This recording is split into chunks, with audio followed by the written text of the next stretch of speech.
What is up, everybody? Welcome to the MMA Killshot podcast from DFS Army. I'm Sniper. That's Monk. We got UFC 295, two title fights. Fuck you, John Jones Stipe. I don't need you. I got Yuri Prochazka taking on Alex Periera, and I got Tom Aspinall versus Sergey Pavlovich. Yes. Fun fights. You know what? I'm call me a hater. I would rather watch Sergey Pavlovich. I'm more interested in Pavlovich Aspinall than I as Jones Stipe. Thanks, Dontel Mays. Thank you. One thing you did right in the last 2 weeks. Good job. Good job, right, sir. So on this show, by the way, hit that like button if you didn't already. We're going to talk DraftKings. We're going to talk a little bit of betting, break it all down. Make sure you join DFS Army. Those links are below. We do really well when there's not mid-card cancellations. I'm going to be honest. I think Discord there's a lot of tears last week with Periera and Petrosian canceled. Had some tough breaks. We move on. We keep, we're going to keep on putting ourselves in plus EV spots. And I had a bet straight up on Rodolfo Vieira at plus money. I think I got him at plus 100. Oh, and then another little bit at minus 110 and pick him too. They canceled that. They knew about that way before they announced it. He announced it like breaking news. We just found out the fight was canceled. I saw a dude on Twitter, I'll make this quick, who tweeted something like, my DFS only shows 5 players. We lost a fight. I didn't see it anywhere else. I was like, this dude's nuts. 2 hours later, they announced that fight's off. But it wasn't that. That wasn't that. That is a glitch. That was the late replacement. There was another late replacement fight last week. Who had a late replacement? Oh God, it's already escaped me. I've got it right here.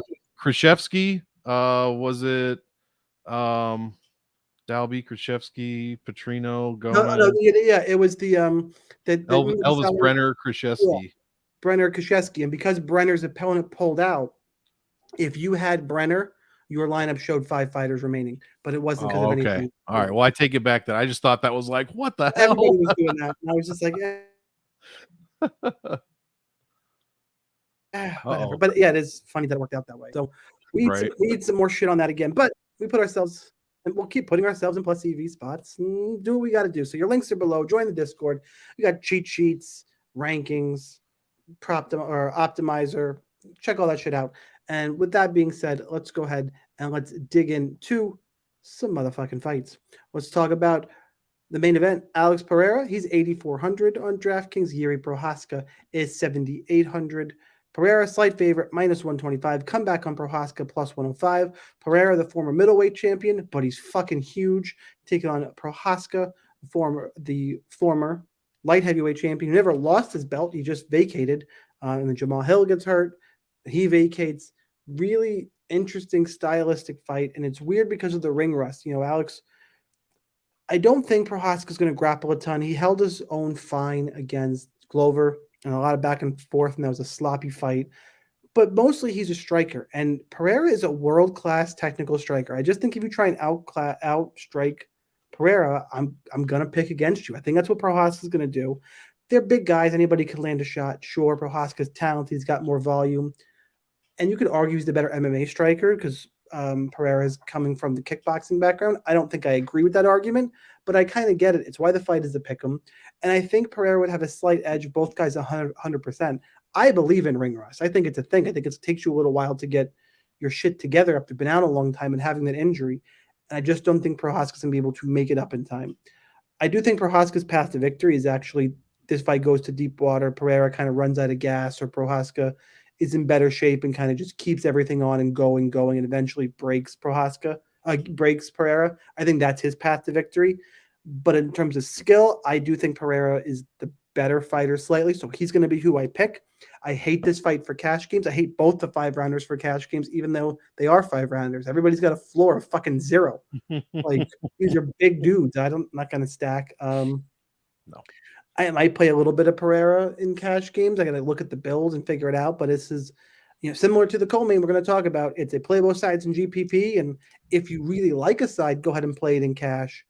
More so this fight than the main. I don't think I'd fuck with, or the co-main. I don't think I'd fuck with the co-main in cash, regardless. Then just make a stand in GPPs if you feel great about it. But yeah, for me, this one's Periera. What about for you, Monk? Yeah, I tend to agree. I've been thinking about this a lot this week. It is a fight I'm very much looking forward to. You mentioned the ring rust for Prochazka, not to mention the worst injury that we've ever seen in the history of the UFC, according to Dana White. So, maybe a year and a half's not such a long recovery time for that kind of hyperbole. But He yeah, must he must have got hit by the same bus that Francis Ngannou's fist drives. yeah, exactly. When he hits as hard as a 1960 or 1986 Toyota Tercel. Alex Pajeda, I think I'm just leaning him. I agree with what you said. I mean, this dude is like a specialist of the toppest tier. Prochazka, I just think a little bit, too much time off, and we've seen both guys not look great. Let's be honest. Prochazka had his moments against Teixeira where he did not look great. Definitely went down at least once, I think. Not officially, but I think there was one that kind of buckled him, if I remember. Dominic Reyes, is Dominic Reyes, but yeah, give me Alex Pajeda, man. I just think going all five with Izzy after possibly losing, um, you know, possibly going on his way to lose that first fight and then KOing him in the fifth round says a lot about Pajeda. So I'm gonna pick him this week. I agree with you. The last thing I'll say about this is not a cash game play for me. If it was, I'd probably be on the Pajeda side, not to parrot you too much, but that's probably what I would do as well. But yeah, this one and the co-main, definitely not stacking. I'd have a hard time stacking this one. Definitely not the other one, and not playing him for cash either. I'll let you go first next fight, so you're not parroting. And bet wise, I should say, I don't have a strong enough read to bet either side here, just slightly. Let's go, Tom Right on. Aspinall, 8,200 taking on Sergey Pavlovich for the interim UFC Heavyweight Championship. Pavlovich 8,000 on DraftKings. If I did say that, fight the odds are right in line there. Aspinall minus 120, depending on the book. Pavlovich plus 100, minus 110. Depends how much vig is out there. Monk, who you got? Yeah, this is this one I've tried to think about even more than the main event because man, this I think Aspinall overall obviously has more skills, more well-rounded, you could say, than Pavlovich. I don't think that's really tough to argue with. But Pavlovich is what I would just not to reuse a word, but a specialist. His boxing at this weight class is quite ridiculous for MMA. So it's going to be Pavlovich.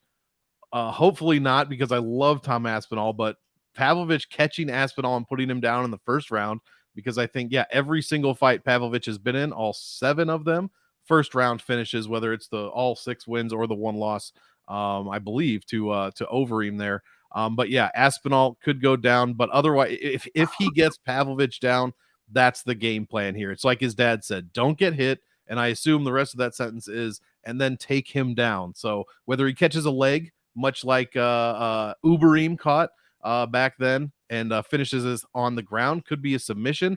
I'm going with Aspinall. Love the price here. 700 under his average salary. But guys, total GPP fight. The stats on this fight are absolutely, and they're so crazy you almost have to just disregard them. I mean, these guys are scoring 7 points a minute. Even Pavlovich inside the distance, which he has spent very little time, so still somehow 7.5 points a minute. He allows 6 against Overeem. But yeah, the power index, obviously, why it's going to be an insane fight for as long as it lasts.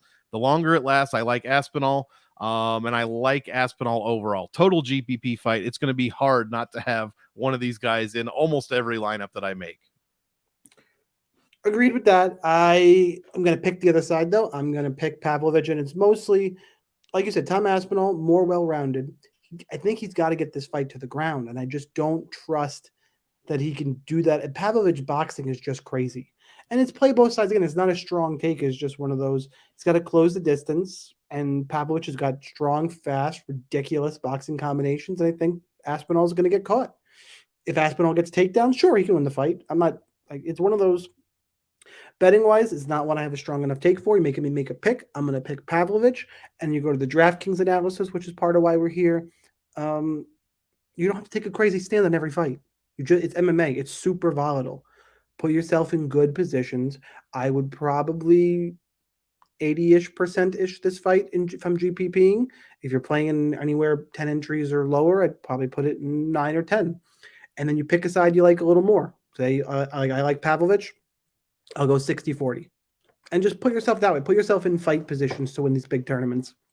You know, and go that way. It's putting yourself in good spots. You don't have to get every fight right.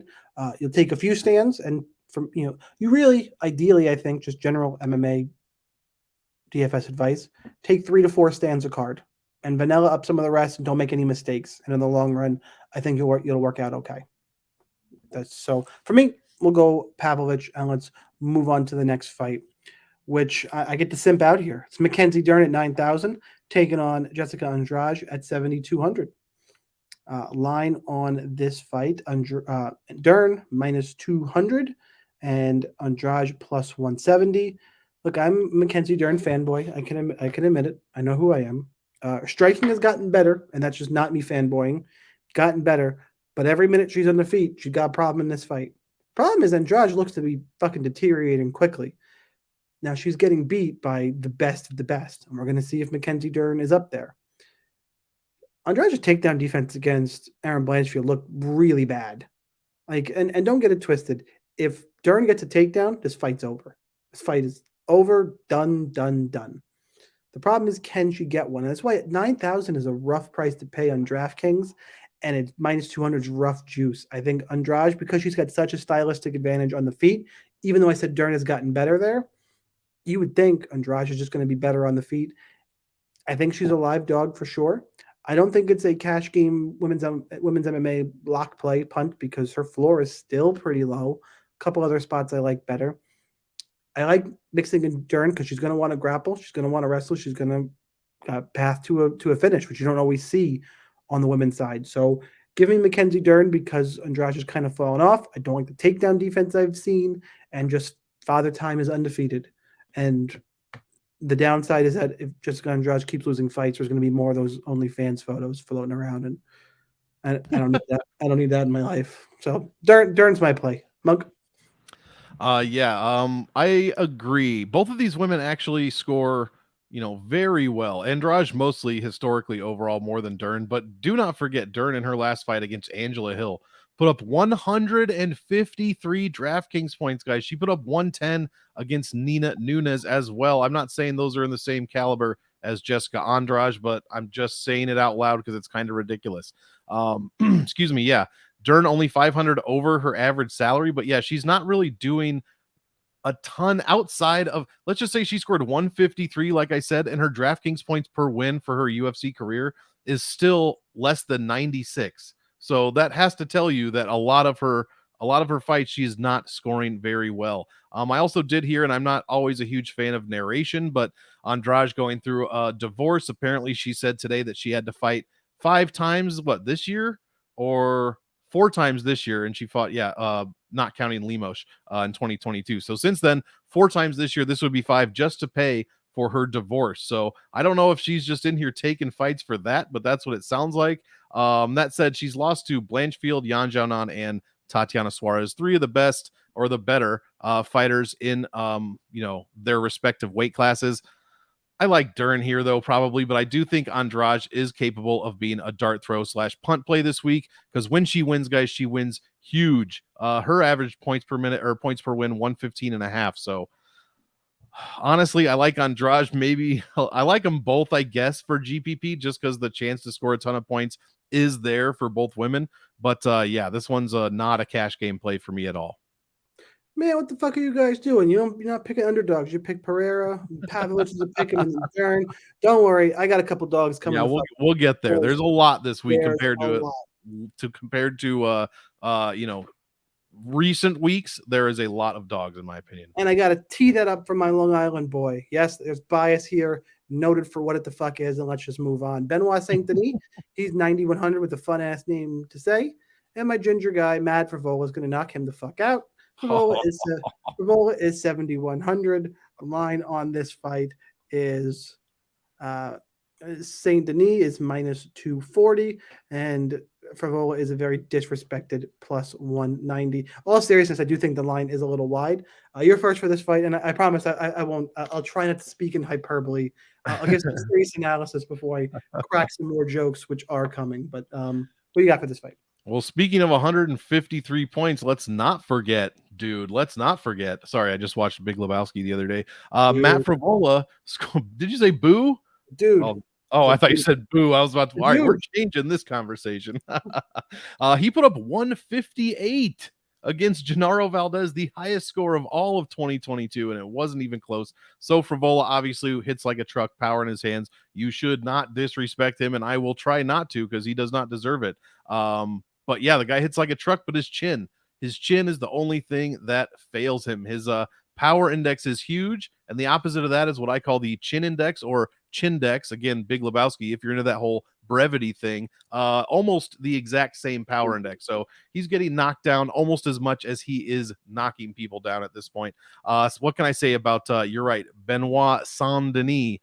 His DraftKings points. I mean, for a stat guy like me, this is like the greatest. This is like watching a light show or something. It's just insanely impressive. 6 points a minute, over 6 points a minute inside the distance. 126 per win on average. His only loss was a finish that I heard somebody refer to it as a finish that the referee forgot to stop against Alessi Dos Santos. And it was in welterweight as well, not lightweight. So I like Benoit Saint Denis here. I'm all of his wins over 100 points. I mean, almost 5 takedowns per 15 minutes, controls all the grappling time. Even with some bigger salaries, his average value per win, I guess he's got 3 of them over 8,200. 15 average value per win. So yeah, bottom line is I like Saint Denis. I'm sure Sniper will tell you who he likes, but I'm playing both sides for GPPs for sure. That is the main point here. GPPs, go ahead and load up both sides because Benoit Saint Denis is all pressure, moves forward, willing to grapple. Frivola's a grappler too. People tend to forget that he's got a wrestling background. Mm-hmm. I think he'll be able to keep it on the feet. And really, what this comes down to is can Frivola knock out Benoit Saint Denis before the pressure gets to him, before he gets taken down or he gets crowded or gassed, and Saint Denis takes him into deep water and drowns him, which is absolutely possible. Benoit Saint Denis, the dude's hittable. Yes, he steamrolled Thiago Moises. He can be hit too. And you take too many shots from Frivola. Dober's got a huge head and a fucking great chin, and he knocked out Drew Dober. That's no joke. The people who have beaten Matt Frivola, he got knocked out by Polo Reyes quick in that fight. That's concerning. But he got knocked out by Terrence McKinney, who say what you want. Dude's got power. And then he lost to Armin Sarukian. I'm not sure I'm willing to call St. Denis Sarukian yet. I think he's live. Again, I think when St. Denis' game plan is going to be walk forward and pressure someone, it's dangerous against a guy like Frivola. I'm going to take the dog shot on Matt Frivola. I actually do think the line is a little wide. I'm considering a bet on this. I think it's too wide. I do agree Saint Denis probably should be the favorite. I'm not going to act like I'm not going to be too delusional about it and fanboy, but I think the line's a little bit wide. And then DraftKings play both sides because if Saint Denis wins, he's going to score a fuck ton too. So load up, boys and girls. Let's go on to the next fight. We got Pat Sabatini, 8,300, taking on Diego Lopez. Or is it Lopez or Lopes?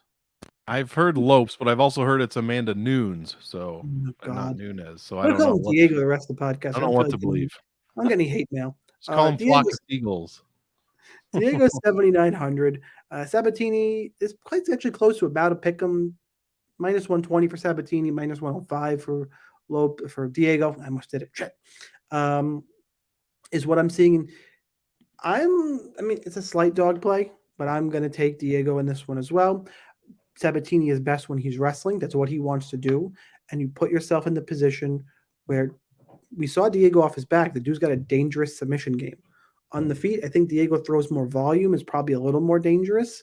It's close. The way Sabatini wins fights is through the wrestling, and I think that puts you in a bad position against Diego, and I think Diego's gas tank is there. I lean towards the underdog in this one as well. Another decent fight what's interesting about this one, I think it's a decent fight for GPPs, but I can't say great because while the wrestling is there, the finish potential not as big as some of the other fights on this card. I got the co-main and main right in this price range, and I probably want both of them above this, but Still a good fight to target. I just can't call it great. And I do like the slight dog in Diego. I'm going to call him Lopes. So that'll be my pick for this one. Monk, who do you got?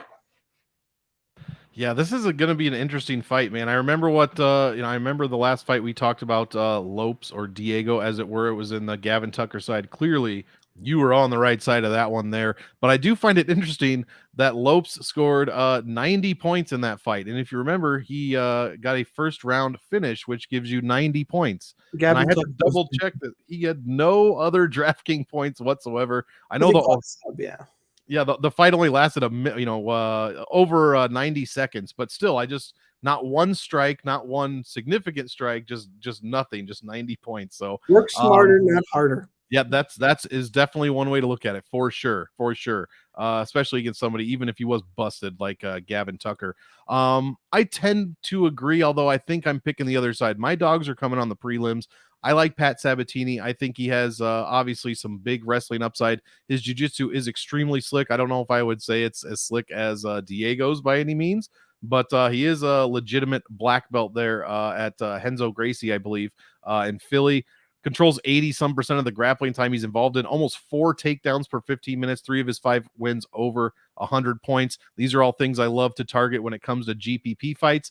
Has a couple, at least maybe a couple, I don't know. I don't have the exact number, but has knocked people down in the UFC at some point. Does have a non-zero power index that I'm looking at, and a very good strength of schedule as well. And he scores 4.5 points a minute. Now the issue is if indeed he can get Lopez down, which he probably.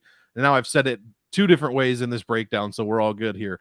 He probably will be able to get him down. 38% takedown defense for Diego. He allowed so far in his young UFC career 4.5 takedowns per 15. Obviously, he fought Movsar Evloev.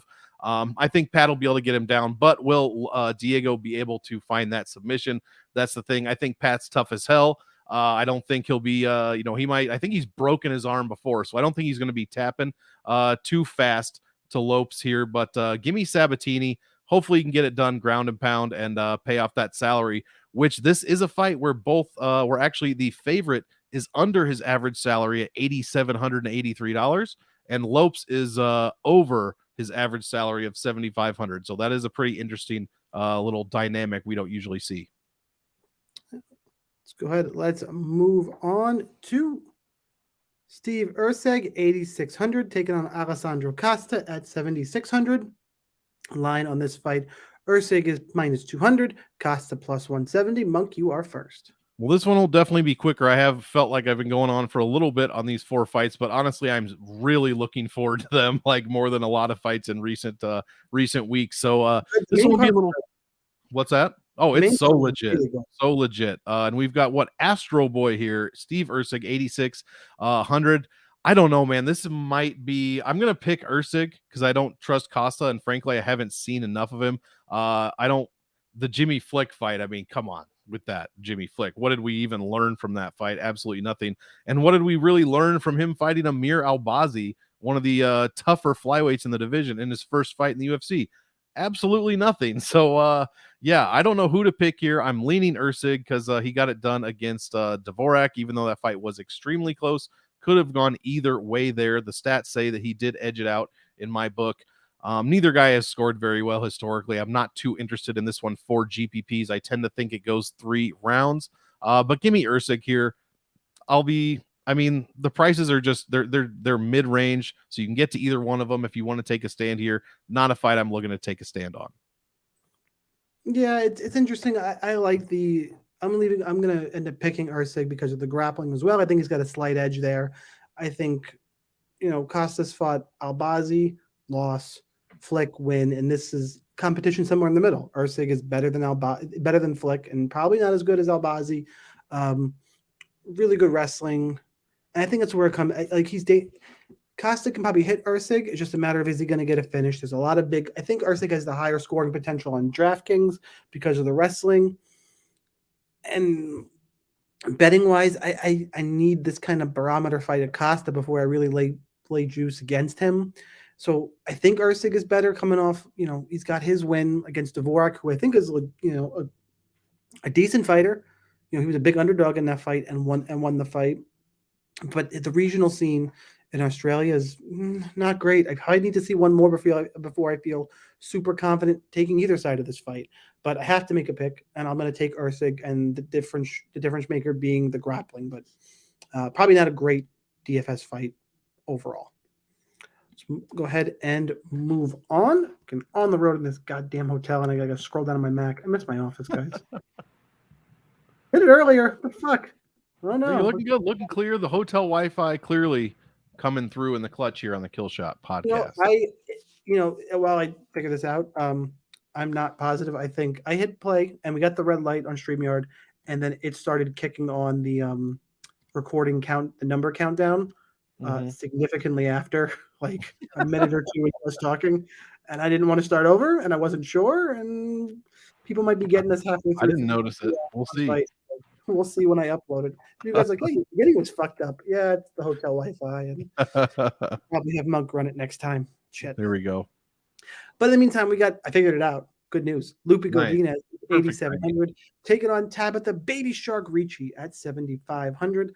Line on this fight, Godinez minus 175, come back on Ricci plus 145, and I get to pick another underdog. Look, I've always been a little bit down on Lupi Godinez. Usually she has the grappling advantage in this fight, and against Tabitha Ricci, I wouldn't do that shit. Ricci looks like she's improving. I think she's the better grappler. If she gets on top of Lupi, I think Lupi's in a lot of trouble.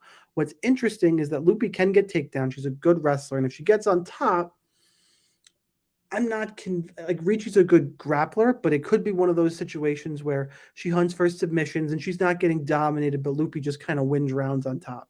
I think Ricci's the more dangerous fighter. I think she's more likely to put up a big score.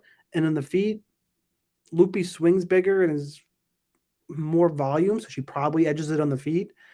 I just think Ricci's got more upside overall in the sport. I like the way her growth has gone. I like her grappling game. I'm kind of extrapolating what I think she's going to be into this pick a little bit. Lupi does have more volume. Interesting DFS play, I think, as a contrarian play. I don't think she's going to be super popular on this slate, and she's got, Monk will give you the numbers behind what she scored. But I'm going to take this shot on Tabitha Ricci here, and I will say Ricci's that cash game. I don't think she's going to get finished. So she's that cash game underdog punt. I'm really eyeballing as I go into building lineups this weekend. What do you got, Monk? Yeah, I'm going to add you to the list of people that are slowly convincing me to pick and use Tabitha Ricci this week. I was on the Lupi side. By the way, before she could absolutely win this fight and not sniff the optimal on this card. There's some big scores floating around, so don't go crazy. Too.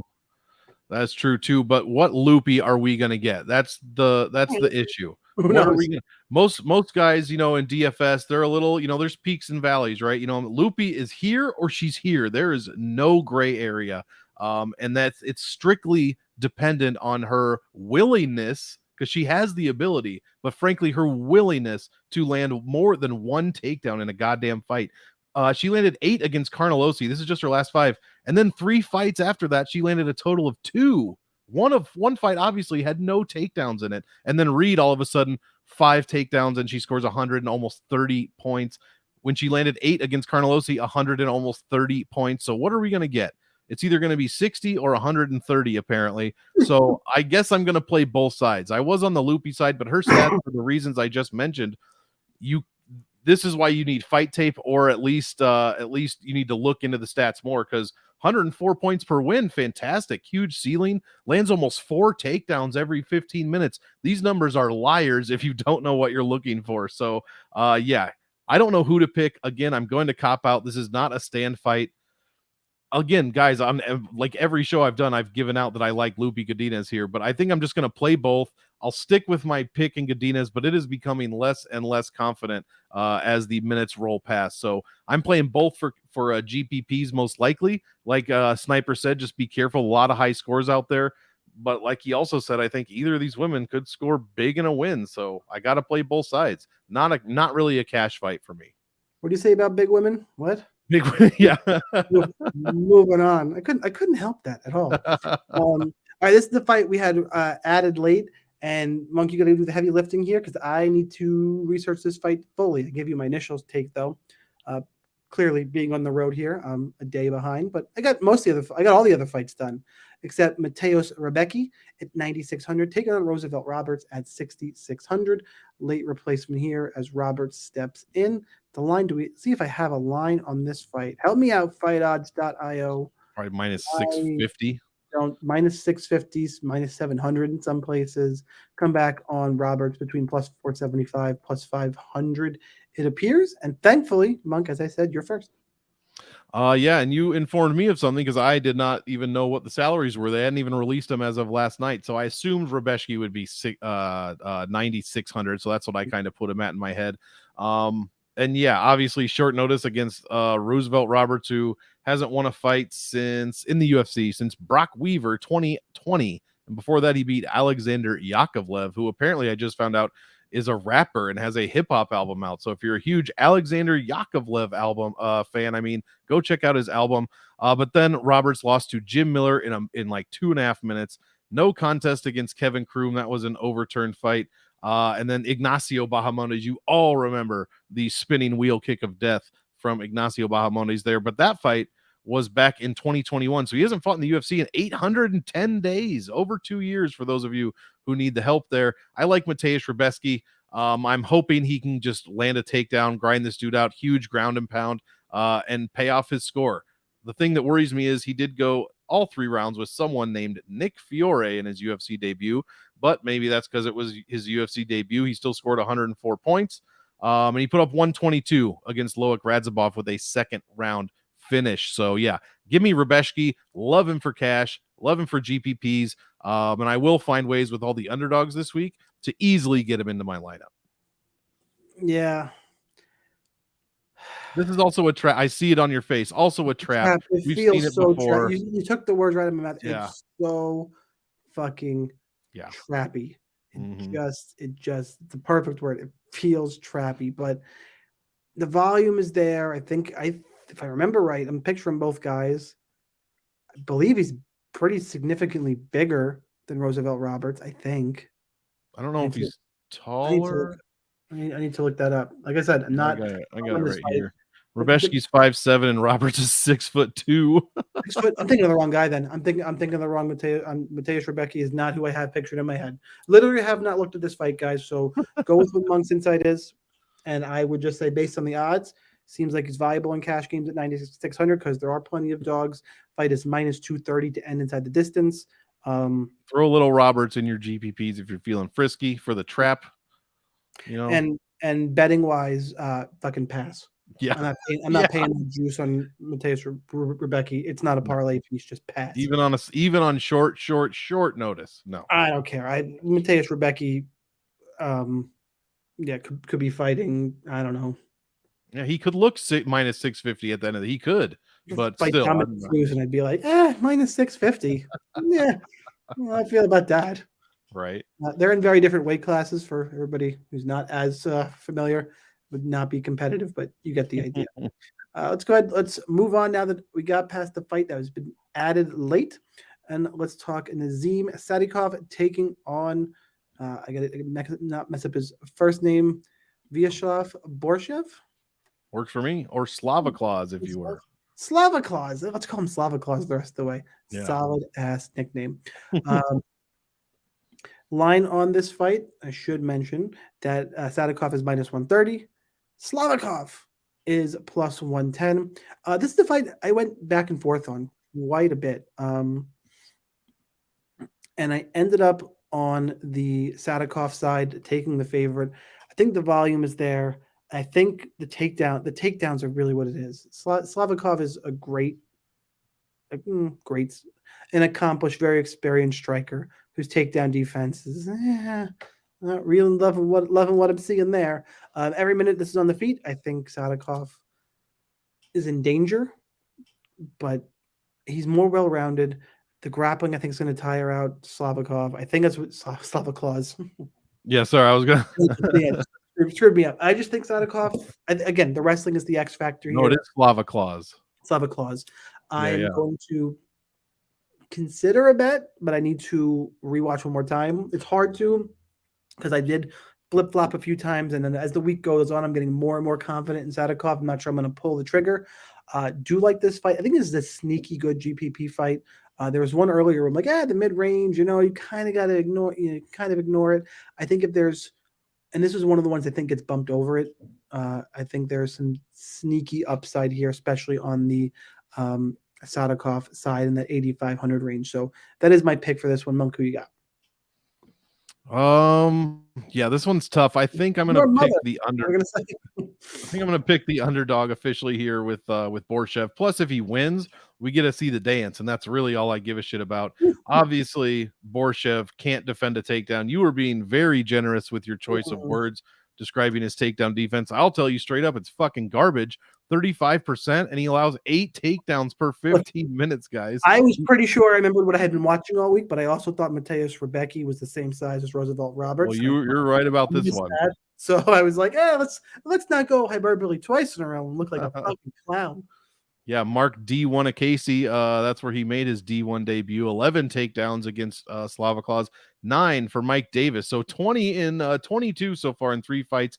Didn't allow any against Mahashate, but then again, he'd have to attempt one. Yeah, So yeah, Sadikov on the other side, all the takedowns against, he's only landed one. It was against Evan Elder, who I'm pretty sure has a decent ground game.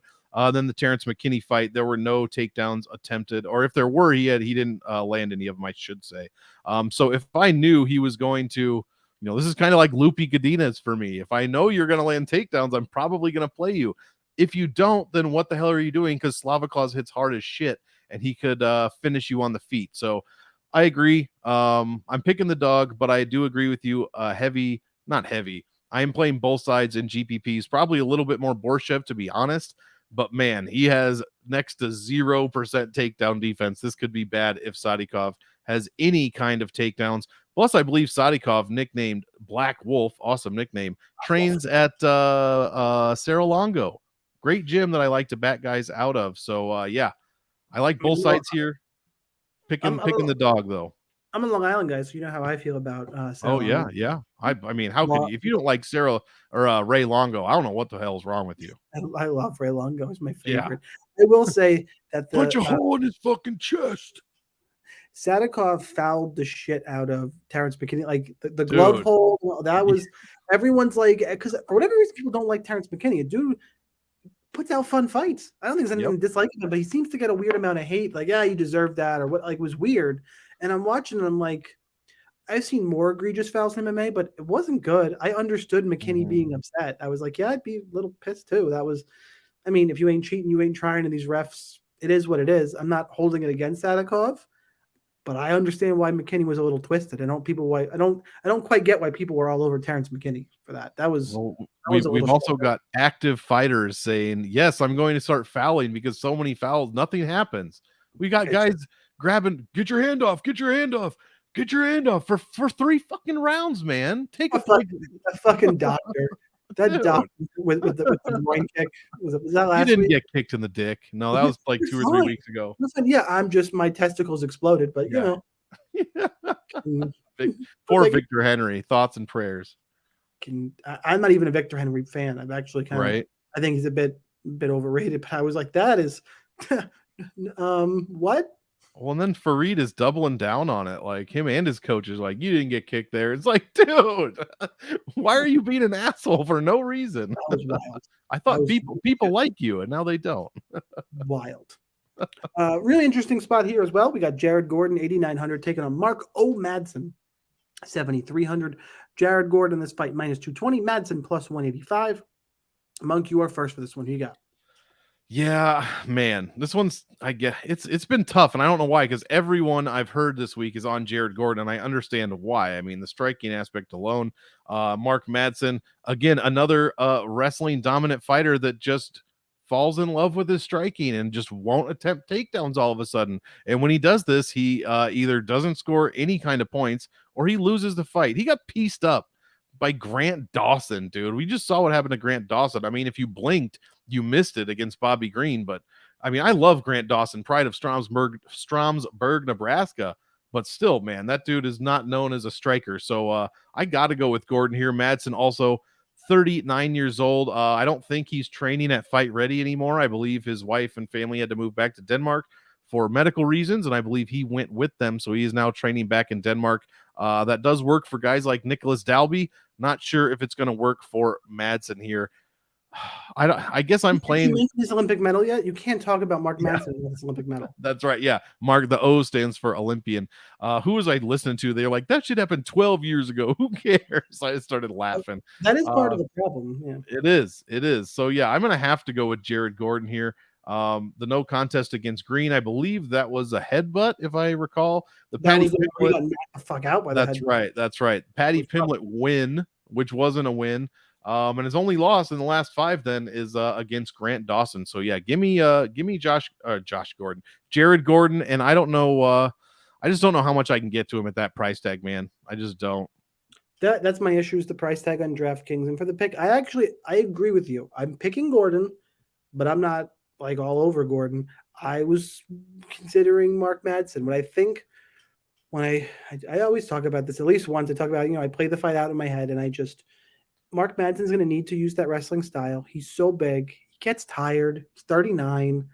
Jared Gordon's a good enough defensive wrestler that I think he's going to make Madsen work and just fucking gas him out and take over and maybe even finish him late. But I think he's going to win pretty. I think if Madsen knows that and try, which is why I think he's not shooting a lot. If they play it on the feet, Gordon wins. Mm-hmm. If Madsen tries to grapple, I think Gordon defends well enough and Gordon wins. Madsen needs to land a big takedown early and kind of ride out, maybe ground and pound, or just at least suck the wind out of Gordon and kind of grind on him that way. Madsen needs to have success very, very early. Not to just win early, but just to ride the rest of the fight that way. And I just think Jared Gordon's defensive wrestling is good enough to not have to worry about it. So I have to pick Jared Gordon. What was the line on this fight again? It was minus 220s. It's too much for me for a bet, but I wouldn't play Madsen. If you're really down on Madsen, then I think, okay, Gordon's fine as a parlay place. I can't quite get there because I have enough other plays I like, a few dogs, but I get it. I'm going to take Jared Gordon. Just there's enough holes that I was concerned. Mm-hmm. But for me, Gordon is the pick, and we'll move on and we'll talk about John Castaneda, 8,800, taking on Kung Ho Kang at 7,400. Line on this fight is Castaneda is minus 130. Kang is plus 110. This fight is fucking weird. This fight is fucking with me aggressively. And here's why. I think that my pick for this one, I'm going to make sure that I ended up, because I think I talked about my pick is John Castaneda. I think he's a little better everywhere. Slightly. Not a lot, but I think he's a slightly better striker. I think he's got good enough wrestling. There's some finish potential there. I was fine with the play. I'm like, okay, he's that kind of secondary third. Don't love him, but mix him in, kind of upper range play. And I'm kind of thinking, Kang has enough dogs I like. I don't really need to play with him. He's probably a third option towards the bottom of my exposure list. That's how I was going into this. And now I'm looking at the line. I'm like, how do we get to minus 130 plus 110? What the fuck am I missing? Are there a ton of sharp action? Is there the Daniel Cormier sneezed and blew out his back shit going on? Like, Kang opened up at plus 150. I don't. Okay, so here's what's going to happen. Unfortunately, I think because a lot of the dogs that I like are GPP dogs outside of Tabitha Ricci, I'm probably going to play with a cash lineup. I don't know how you don't play Kang at this price at plus 110. I'm not typically an odds value chaser. It's hard to do. I'm gonna play with lineups both ways and see which way I like. I might even be a bitch and because it's a pay-per-view, honestly play double my cash exposure and play one lineup with him and one without. And I might do that. I haven't totally decided. It's hard not to play him in GPP in cash games. I will say the line movement though actually has me more interested in Castaneda in GPPs because I think there's some sneaky finish potential there when I was breaking the fight down, and no one's gonna fucking play him.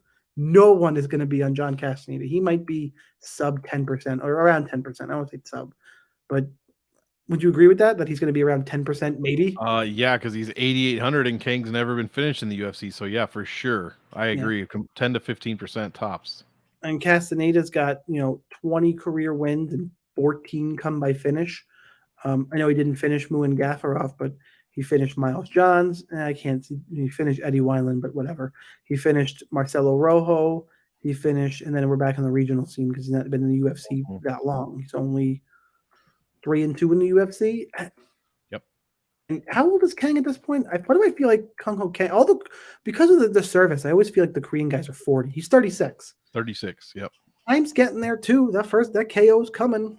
I don't know if it's here, but so the way it ended up playing out because of the line. For me, it's Castaneda, GPP, Kang, and Cash, and move on. And I probably broke that fight down, but the line movement tripped me the fuck out.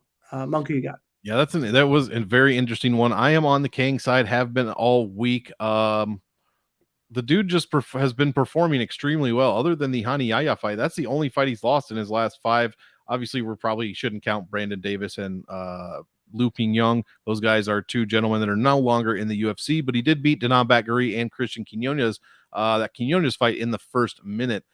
John Castaneda, I think he just is not scoring as much as I need him to at 8,800. I mean, his last couple of wins, 84, 83, 117. But again, this was against the aforementioned Eddie Wineland, the guy who got knocked out like a mummy against Sean O'Malley, for your younger viewers that didn't watch any WEC. But yeah, Castaneda should not be overlooked, I think, in GPPs. I won't be the highest owned, but I'm probably going to be over the field. If you're right about that 10% number, I will surely be over the field, because his power index is actually one of the highest on the card at 1.59. That is the amount of basically significant strikes or knockdowns landed per significant something. You know what? It's my stat. I made it up. I don't even know what the hell it is. So regardless, it is a good number. Shows that he has some power in his hands for sure. Even as a first round finish win, controls 70% of the grappling time. I think this is going to be a heavy grappling fight, to be honest. That seems to be Kang's go-to takedown defense. He's been taken down 9 times in 11 fights.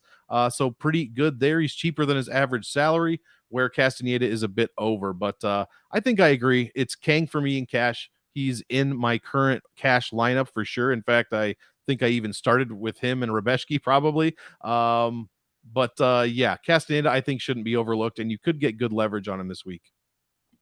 Yeah. By the way, Eddie Wineland has been fighting since I'm old as shit. Now I was in high school when he started fighting. Yeah. So great mustache though. Great mustache. Is it overrated? The twisty up. Yeah, I guess it fits him. Not my thing. It's just cool because not many people do it. That's true. All right. Interesting one up next, at least for me. Hint, hint, wink, wink. And probably the reason why I may not have to play Kung Ho Kang. It's so weird. Joshua Van, 9,200, take on Kevin Borjas at 7,000. Line on this fight, Van is, oh my Kang math. Van is minus 225. Borjas is plus 190. Monk, it's an even number fight, so you're first. Yeah, I'll keep it simple. Van seems to be seemingly way overpriced. Borges comes off as a probably kill or be killed kind of guy. He has a ton of knockouts at flyweight on the regional scene. That said, I think he's fighting at like Inca FC or something like that. It's like guys that you've never heard of. Guys that you've never heard of have never heard of these guys. Trying to find the Inca FC fights for the MMA Play 365 tape index plug that I helped together. Trying to find those fights, fucking horrifying. I was gonna say, it must be a nightmare. Oh, Inca FC's dumpster fire. So that said, Van probably will win. I mean, he got a decent win over Chalgas Chumagulov, who has done nothing but lose split decisions. Some of the roughest patch almost in UFC history, it seems like, as far as wins and losses. But Van, that said, is 2,000 over his average salary, or his only salary, previous salary of 7,200. So yeah, I don't know if I can pick Borges straight up, but I'll definitely be playing him a little bit in GPPs. That's for sure. I'm probably avoiding this fight altogether in cash. I don't trust. How could you trust Van at all? I mean, he went a 200 strike fight between him and Zalgas put together, 3-round split decision. I need to see a little bit more from him before I can just shell out 9,200 all willy nilly like that. So give me give me Van, but I don't feel confident, and I will be playing Borges in GPPs. Yeah, I'm going to go ahead and I'm going to pick Borges, and it's mostly because I think Van is overpriced, just like you said. These guys were supposed to fight on Contender Series. And Van took that fight against Dragas on short notice, so they're going to run it now. Borges won his UFC, his Contender Series fight, got his contract, and here he is. I think it's going to be a good fight. I think this should be, maybe say Van proved himself a little bit against Dragas. Okay, minus 150-ish would probably be where I price this fight. I think the lines are off, and I think Borges has got more. I like the pressure he brings. I like the low kicks. I don't know. It's a close fight, and I'm just going to go with the dog in this kind of. I think he's got more volume and pressure, and that's just what I like to see from a younger fighter. Van looked good, but again, I think he's overpriced. Mostly is the play on the price. It's not like that. I think Borges is going to super win. I'm picking him, and it's a close fight, and I think the lines are off. And that misprice on Kang really has me twisted. I might do one cash lineup with Kang and one cash lineup with Borges because he's my favorite punt. Because I'm picking a really cheap dog to win. Yep. So in GPPs, no thank you on Van and Borges. I'll mix in a little bit. Don't hate it. Let's go ahead and let's move on to our last fight, the first fight of the evening. I'm gonna have to say this with a straight face. Jamal Emmer, 9,400. Sorry, I cracked. I couldn't do it. I'm gonna do it. Taking on Dennis Bazukja. He's 6,800. You did it. Jamal Emmers is priced at minus 265. Bazukja's plus 225. And you know what? All joking aside, that's probably right in terms of odds. Bazukja's not good. Emmers is competent. That's a fine UFC MMA line. Emmers has been around.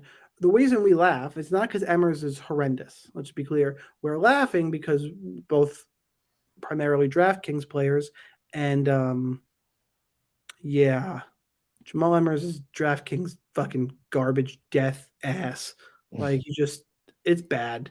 You can't finish a fight. He couldn't finish a ham sandwich. No. So he's got a split decision loss to Giga Chikadze. He got knocked out by Pat Sabatini. The Jack Jenkins is a good prospect. Like he's decent. He's a good UFC, okay to good, somewhere in that range UFC fighter. And maybe he makes improvements. I don't think Bazukja's gonna be able to take him down. I think Emmers is better on the feet. Not a lot of finish potential. Seems like a pass pretty much everywhere. Like, no thank you. And if you want to tell me you build a cash lineup you love and Bazukja's left at 6,800 as your super punt, okay. Sure. He'll probably get you 3 rounds at least. Exactly. So we'll go with that. The last thing I'll add in is the fight. So kind of to play off that point, let's see if the odds agree. Fight goes to decision minus 190. Yeah. Yuck. Well, Emmers is the pick. Bazukja is the better play because I'd rather spend 9,400 on, I don't know. I'd rather you rearrange the price tags. I'd rather pay 9,400 for Jessica Andrade as a giant underdog than fucking Jamal Emmers. So that's what I got for this one. Monk, you. Dude, if you don't mind, if you still have the odds pulled up, if you don't, it's cool. Check what is Jamal Emmers round 1 KO? Because I heard a number on a show that I was listening to earlier that it was plus 500, and I almost crashed my car from laughing. So if you could verify that and we could get another good laugh in, that would be hilarious. Jamal Emmers, him winning just by TKO KO period, is plus 400. Emmers in round 1 is plus 500. Oh my god, dude, it's true. Now watch it happen. That's that one book. There's another book, same line. So I'll call it the books. Bet Online is plus 500. Unibet, if you have Unibet, plus 800. There you go. That's a little, $3. That's quite the jump there, especially for a guy that can't finish, like you said, a ham sandwich. So yeah, the Jack Jenkins fight super close. I think the stats say he won that, but it was very close. Don't mind, either way. Beat Hussein Ashkabov and Vince Cachero in his last 5 fights. Put up 108 against Cachero and then 71 against Ashkabov. He was able to land 5 takedowns against Cachero. That's why he scored so well and controlled 40% of the fight time. He has done nothing since then. I guess he controlled Ashkabov for 31, but not really much, in that range of numbers since then. Like you said, if you need to punt Bazukja, well, first of all, I suggest maybe you rethink your mid range. But if you need to, I really don't mind it. He did go all 3 rounds with Sean Woodson, who I think is a viable fighter. And I think Jamal Emmers, like we said a few times, can't finish anything at all. So you'll get 3 rounds out of him. Maybe he'll score 20. He did put up 27 against Sean Woodson in a loss, landed 71 strikes, got taken down 4 times. So nothing really to brag about, but he didn't score 10. So yeah, give me Jamal Emmers, obviously by decision. And I'm not I don't want any part of this. Minus 120, by the way. Emmers by decision.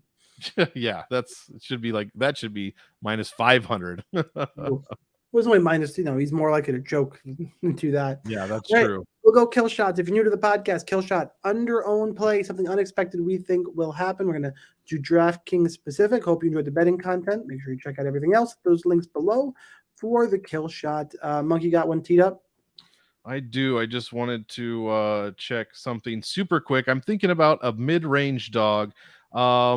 Yeah, I'm not counting that one. Give me Slava Claus at 7,700. Fuck you.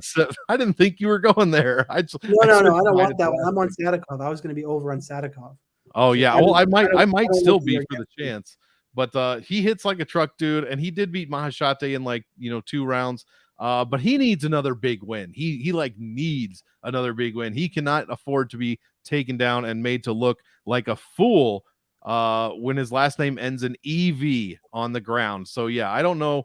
He's got to do something here. I think if he does win, he's got a chance to score very, very big if he finishes Sadikov. So that's the only reason I'm doing it for the kill shot. I think he's viable in GPPs, and at 7,700, I like that salary a lot. All right, I'm gonna take 2 because I fucking can. I make the rules right now. I am the captain now, and I'll tell you what. Number 1, it's Kevin Borjas is my kill shot. See, that's kind of where I thought you were going. That's super under owned. He's not going to be very owned. I think he's super live. It kind of fits my brand pretty perfectly. So Kevin Borjas, official kill shot. But the number 2, I'm not going to not say Matt fucking Frivola after picking him and shitting on Saint Denis. I do think he'll be GP. I think people will mix him in. I don't think it's like a surprise play. I think people know that fight is going to be wild, and who knows? Most people are on the other side than me because I'm on the dog clearly, but I'm going to give honorable mention to Matt Frivola. But Kevin Borjas will be the one that's I think people could be sleeping on. And if I'm right, you don't got to get every one of these right. You get one right every 3 or 4 cards, you make a bunch of fucking money. You play it right. GPP life is scary. It's why I repicked up cash games a few months ago, and that's been going well. I took a long time off from cash games. I did, and kind of just it's a grind, and I wasn't enjoying it anymore, so I stopped, and then kind of flipped, and GPPs were, the swings of GPPs were getting to me, and I started doing more DFS Army content. I'm like, let me go back into it, and it's been pretty successful. So whatever you want to have a process in DFS, but you need to follow your rhythms. You need to, when things aren't going well, take a break, reanalyze, redo.